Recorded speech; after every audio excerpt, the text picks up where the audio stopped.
Bharatiya Janata party के नेता ओछी राजनीति करने से बाज नहीं आते, घटिया राजनीति करने से बाज नहीं आते।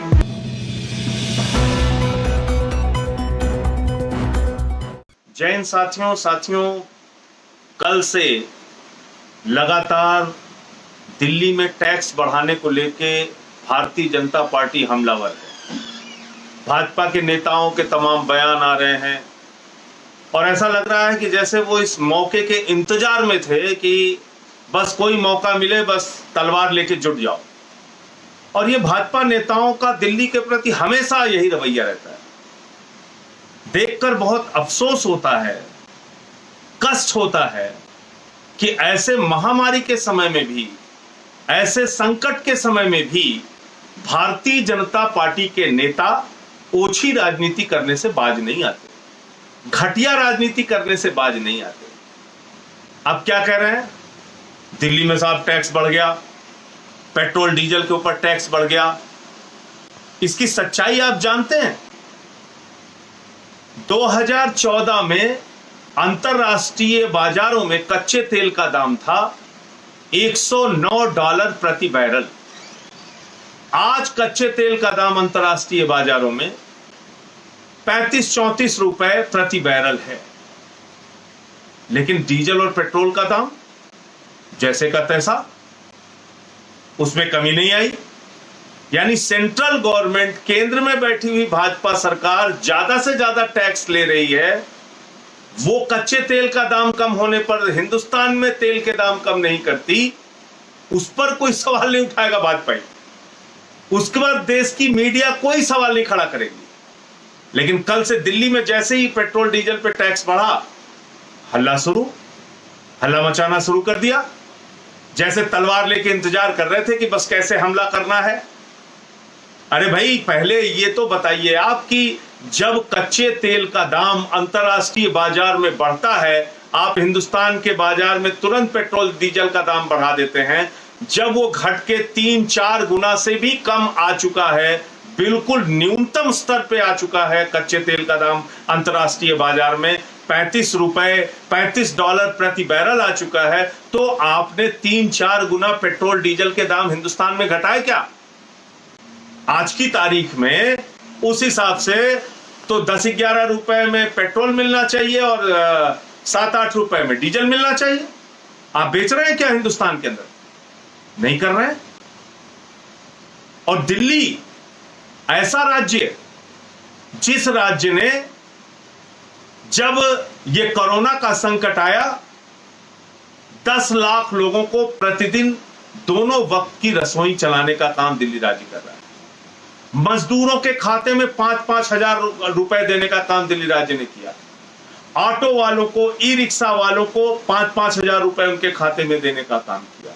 पीपीई किट्स उपलब्ध कराने की बात हो, नर्सेस को सुविधा, डॉक्टर्स को सुविधा उपलब्ध कराने की बात हो, हमने उसमें कहीं कोई कटौती और कमी नहीं रखी। 1 करोड़ लोगों को राशन बांटने का काम दिल्ली सरकार ने किया।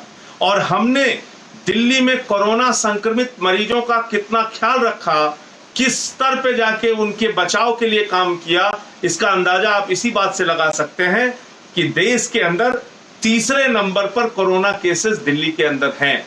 देश में अगर संख्या के हिसाब से देखेंगे तो कोरोना संक्रमण के केस तीसरे नंबर पर दिल्ली में है। लेकिन मौत के मामलों में, मृत्यु दर के मामलों में हिंदुस्तान के 10 ऐसे राज्य जहां पर कोरोना के केसेस सबसे ज्यादा हैं, उसमें हम मृत्यु दर में 9वें स्थान पर, सिर्फ केरल हमसे नीचे।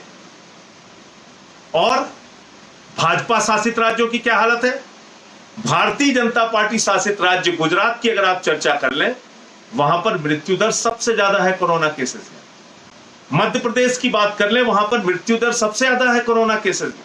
यानी स्वास्थ्य सेवाओं की बदहाली गुजरात और मध्य प्रदेश में इतनी जबरदस्त है कि वहां पर जो कोरोना के संक्रमित मरीज हो रहे हैं, वो बच नहीं पा रहे हैं। ज्यादा संख्या में लोगों की मौत हो रही है। 6-7% लोग वहां उनकी डेथ हो जाती है। दिल्ली में 1.3% लोगों की मृत्यु हो रही है। हम तो ईश्वर से प्रार्थना करते हैं किसी देश के हिस्से में किसी की जान नहीं जानी चाहिए। वो गुजरात हो, मध्य प्रदेश हो, महाराष्ट्र हो, दिल्ली हो, कहीं नहीं जानी चाहिए। लेकिन संबित पात्रा जो भाजपा का प्रवक्ता है वो क्या ट्वीट कर रहे हैं, कह रहे हैं दिल्ली घनत्व के हिसाब से यहां पर संक्रमित मरीजों की संख्या सबसे ज्यादा है। अरे भाई, तो अधूरी जानकारी क्यों देते हो? संक्रमित मरीजों की संख्या घनत्व के हिसाब से सबसे ज्यादा है ये तो बता दिया, लेकिन मृत्यु दर के मामले में हम सबसे कम है ये नहीं बताए। गुजरात सबसे ज्यादा मृत्यु दर के मामले में है ये नहीं बताया। मध्य प्रदेश मृत्यु दर के मामले में सबसे ज्यादा है ये नहीं बताया। तो बस दिल्ली को एक टारगेट करना है, किसी भी तरीके से बदनाम करना है, किसी भी तरीके से पीछे पड़ जाना है। ये जो भाजपाइयों का रवैया है ये बहुत ही खतरनाक है और इनकी सोच पर हमें तरस भी आता है, अफसोस भी होता है कि किसी भी काम की प्रशंसा नहीं। 1 करोड़ लोगों को राशन बांट दिया, कोई प्रशंसा नहीं। दिल्ली के अंदर 5-5 हजार रुपए ऑटो वालों को, मजदूरों को दे दिया, कोई प्रशंसा नहीं। पेंशन 2 गुना कर दिया, कोई प्रशंसा नहीं। 10 लाख लोगों की 2 वक्त की रसोई चलाई, सारे एमएलए, सारे हमारे पार्षद, सारे पार्टी के नेता सब लगे हुए हैं लोगों को राशन पहुंचाने में, लोगों की मदद करने में, कोई प्रशंसा के एक शब्द नहीं। लेकिन कल से मैं देख रहा हूं जैसे ही पेट्रोल डीजल पर इन विषम परिस्थितियों में हम लोगों ने टैक्स बढ़ाया, हल्ला करने के लिए चले आए, हल्ला मचाने के लिए निकल पड़े तलवार लेके। अरे साहब, ये तो बड़ा गड़बड़ कर दिया। अरे भूल गए आप, दिल्ली एकमात्र राज्य है जहां पर बिजली मुफ्त देने का काम हम लोग कर रहे हैं, पानी मुफ्त देने का काम हम लोग कर रहे हैं, स्कूलों को यहां पर प्राइवेट स्कूलों से बेहतरीन बनाने का काम हम कर रहे हैं। स्वास्थ्य सेवा हो, चिकित्सा सेवा हो, स्कूल की सेवा हो, रोड हो, सड़कें हो, लोगों की महंगाई कम करने की बात हो, हम हर स्तर पे लोगों का ख्याल रख रहे हैं। लेकिन अगर एक महामारी की स्थिति आई, एक संकट का वक्त आया, तो बजाय इसके कि हमारा आप साथ दीजिए, आप तलवार लेके जुड़ गए। अरे भाई, दिल्ली को भारत का हिस्सा मानती है भाजपा की नहीं?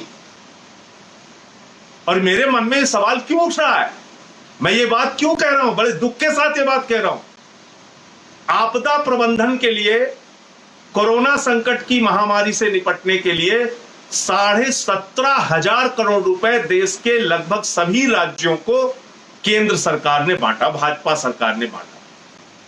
लेकिन जिस राज्य को संबित पात्रा कहते हैं कि वहां घनत्व के हिसाब से सबसे ज्यादा संक्रमित मरीज है, उस राज्य को आपदा प्रबंधन कोष से 1 भी रुपए की मदद भाजपा सरकार नहीं करती। और एक भी भाजपा का सांसद, एक भी भाजपा का नेता इस पे सवाल नहीं खड़ा करता। ये कैसी मानसिकता है आपकी? जब हम कहते हैं कि साहब आपदा प्रबंधन कोष से हमें मदद क्यों नहीं मिली, कोरोना संकट के लिए आपने 17,500 करोड़ रुपए बांटा, 17.5 रुपए भी दिल्ली को आपने क्यों नहीं दिया, कोई आर्थिक मदद हमारी क्यों नहीं करी? तो जानते हैं भाजपा क्या कहते हैं? कहते साहब ये तो यूटी है। अजीब तर्क है। कल को कश्मीर में पाकिस्तानी घुस आएंगे, वहां की सेना हमला करेगी, तो भाजपा कहेंगे हम तो वहां मदद करने नहीं जाएंगे, तो यूटी है। कल को लेह लद्दाख में कोई हमला हो जाए, कोई महामारी आ जाए, कहते साहब हम नहीं मदद करेंगे क्योंकि यूटी है। पौंडीचेरी में कोई आपदा आ जाए, बाढ़ आ जाए, भूकंप आ जाए, कहोगे नहीं नहीं साहब हम तो जाएंगे ही नहीं क्योंकि यूटी है। तो दिल्ली को भारत का हिस्सा मानते हो कि नहीं मानते हो?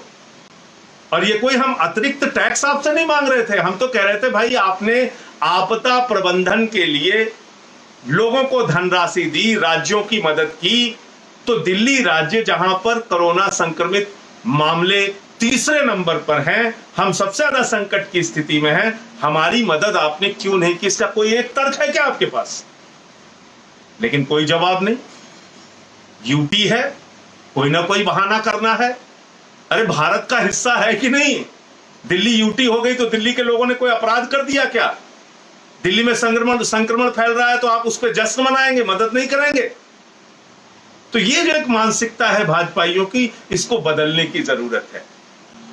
आप सेंट्रल गवर्नमेंट, भाजपा की सरकार डीजल पेट्रोल पे, कच्चे तेल का दाम अंतरराष्ट्रीय बाजारों में सबसे कम भी होगा, तब भी टैक्स सबसे ज्यादा लेंगे, डीजल पेट्रोल का दाम आप घटाएंगे नहीं, आपका कोई दोष नहीं, आपके ऊपर कोई सवाल नहीं उठा सकता। कोरोना योद्धा, डॉक्टर की, नर्सेस की, सफाई कर्मचारियों की, पुलिस वालों की, जो काम करने वाले कर्मचारी हैं, उन कोरोना योद्धाओं की डीए आप काट लोगे, आपके ऊपर कोई सवाल नहीं उठाएगा। पेंशन धारक बुजुर्ग लोगों की डीए आप काट लोगे, आप पर कोई सवाल नहीं उठाएगा। अपने करीबी दलाल, भ्रष्ट, बेईमान नीरव मोदी, मेहुल चौकसी जैसे 50 पूंजीपतियों का, भ्रष्टाचारियों का 68,000 करोड़ रुपए आप माफ कर दोगे, आपसे कोई सवाल नहीं कर सकता, क्योंकि आप भाजपा इस देश में पैदा हो गई, भाजपा के नेता बन गए, वो इतने महान हैं, इतने बड़े महापुरुष हैं, उनकी गलतियों पर आप कोई सवाल नहीं उठा सकते। यानी कर्मचारियों का डीए काटा जाएगा, कोरोना योद्धाओं का डीए काटा जाएगा, लेकिन 68,000 करोड़ रुपए चंद बेईमान पूंजीपतियों का, भगोड़ों का, नीरव मोदी, मेहुल चौकसी जैसे लोगों का माफ कर देगी भाजपा सरकार। उस पर आप कोई सवाल नहीं खड़ा कर सकते। और दिल्ली में आज मैं एक बयान और सुन रहा था भाजपा सांसदों का, नेताओं का, अरे साहब डेंगू बढ़ गया, मलेरिया बढ़ गया। माला जपते हो क्या रात दिन? भगवान से प्रार्थना करते हो क्या कि डेंगू बढ़ जाए, मलेरिया बढ़ जाए तो हम युद्ध करें, चले निकल पड़े तलवार लेके भाजपा पे? भाजपा के लोग सारे इकट्ठा होके हमला करना है केजरीवाल पे, हमला करना है आम आदमी पार्टी पे, बदनाम करना है दिल्ली की सरकार को। अब कल से मैं भाजपाइयों को सुन रहा हूं, क्या कर रहे हैं? अरे साहब ये तो फ्री बांटते हैं, बिजली पानी फ्री देते हैं, स्कूल में शिक्षा फ्री देते हैं, अस्पताल में चिकित्सा फ्री देते हैं, तो अब टैक्स कैसे बढ़ा दिया? अरे एक विषम परिस्थिति है, इसको पहले समझो। हमने आपसे सवाल नहीं किया, हमने आपसे नहीं पूछा कि हरियाणा में पेट्रोल डीजल का दाम क्यों बढ़ा दिया गया। हरियाणा में भी बढ़ा दिया गया, पंजाब में भी बढ़ा दिया गया। एक आर्थिक संकट की स्थिति है इस समय देश में, और राज्यों के सामने भी वो संकट है। इसको समझने के बजाय, उस पर कुछ बात करने के बजाय, किसी अच्छे काम की सराहना करने के बजाय दिन रात खाली आलोचना, निंदा, आलोचना, निंदा। तो मैं भाजपाइयों से यही कहना चाहूंगा, अपनी इस ओछी राजनीति को बंद करो, अपनी इस घटिया राजनीति को बंद करो, साफ मन से, खुले मन से काम करो, जिससे देश का भला हो, जिससे दिल्ली का भला हो, जिससे इस देश में रहने वाले लोग आपको अपना समझ सकें। दिल्ली को बांटिए मत, यूटी कह के आप दिल्ली की कोई मदद नहीं करेंगे। ये आपका जो तर्क है और ये जो विचार है, ये ऐसा महसूस होता है कि दिल्ली में आम आदमी पार्टी को लोगों ने वोट कर दिया तो आप दिल्ली को भारत का हिस्सा ही मानने को तैयार नहीं। यानी संसद यहां पे रहेगी, सरकार यहां रहेगी, प्रधानमंत्री, सारे सांसद यहां, लेकिन हम दिल्ली को भारत का हिस्सा नहीं मानेंगे क्योंकि यूटी है, आपदा प्रबंधन से मदद नहीं करेंगे। तो ऐसी मानसिकता अपनी बदलो, ऐसे विचार अपने बदलो। इस कोरोना के संकट में प्रधानमंत्री जी भी अपील करते हैं, केंद्र सरकार भी अपील करती है कि मिलजुल कर काम करना है। हम लोग मिलजुल कर काम करने का दिन रात प्रयास आप लोगों के साथ कर रहे हैं, लेकिन आप तो ऐसे हमलावर हो जाते हो किसी एक विषय को लेकर, जैसे मालूम पड़ता है कि सारा अपराध पूरे देश में अगर कोई कर रहा है तो आम आदमी पार्टी कर रही है, अरविंद केजरीवाल कर रहे हैं, दिल्ली की सरकार कर रही है। ये मानसिकता कहीं से भी ठीक नहीं है। इस विचार को, इस सोच को भाजपाइयों को बदलना होगा। जय हिंद, इंकलाब जिंदाबाद।